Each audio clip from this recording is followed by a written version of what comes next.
হতে পারে?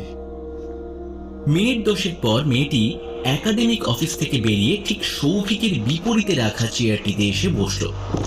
সৌভিকের মনের অন্তরাল থেকে কে যেন সিগন্যাল পাঠাচ্ছে, বলছে, কিরে সৌভিক, মেয়েটির সাথে একটু আলাপ বিলাপ কর।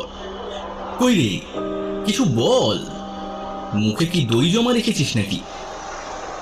কিন্তু নিজের সমস্ত ইচ্ছে চেপে রেখে একটা দীর্ঘশ্বাস ছেড়ে বলল, 4 বছরে ঠিক করে উড়িয়াটাই শিখতে পারলাম না। এই আটকাচা আধভাঙা উড়িয়া ভাষা নিয়ে প্রেম আলাপ চলে? তাছাড়া যে যাই বলুক, নিজের ভাষাতে প্রেম করার মজাটাই আলাদা। এই ফিলিং ইমোশন গুলো না একদম গরম জলের মতো ফুটতে থাকে।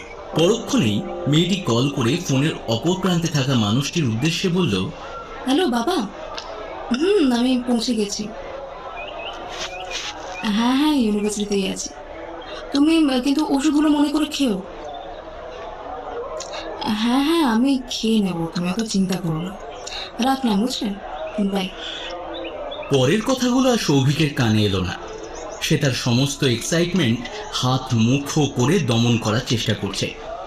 মেয়েটি ফোনটি রাখার সঙ্গে সঙ্গে সৌভিক বলে উঠল, বাঙালি? আই এম অলসো বাঙালি। কিন্তু মেয়েটি অনীহা সুরে উত্তর দিল, হ্যাঁ, বাঙালি। তাতে এত উত্তেজিত হওয়ার কি আছে বুঝলাম না। বাঙালি তো, অন্য কোনো গ্রহের এলিয়েন তো না। না, মানে বাইরের রাজ্যে নিজের। সব রাজ্যে কম বেশি বাঙালি থাকে, এতে আমার তো মনে হয় না অবাক হওয়ার কিছু আছে। প্রসঙ্গ এড়িয়ে সৌভিক নিজের পরিচয় দিল। হ্যাঁ, হাই, আমি সৌভিক চ্যাটার্জি।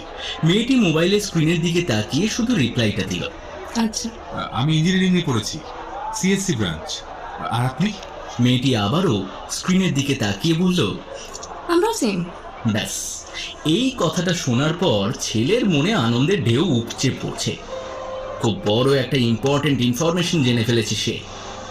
কিন্তু আপনারাই বলুন, শুধু সেম ব্রাঞ্চ থাকলেই কি প্রেম হয়ে যায়?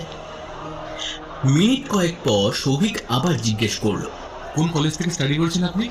মেয়েটি এবার মোবাইলের স্ক্রিন থেকে চোখ ফিরিয়ে সৌভিকের দিকে তাকিয়ে রূঢ় কণ্ঠে বলল, আর কি কি জানতে চান বলুন তো?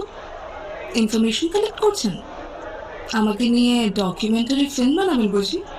অপমানে মুখটা লাল হয়ে গেল সৌভিকের। আর কিছু না বলে পাশে রাখা খাতার পাতাগুলো পরপর উল্টোতে লাগলো। এরপর আর তাদের মধ্যে কোনো কথা হয়নি। মেয়েটি 20 মিনিট হলো চলে গেছে। সৌভিক এখনো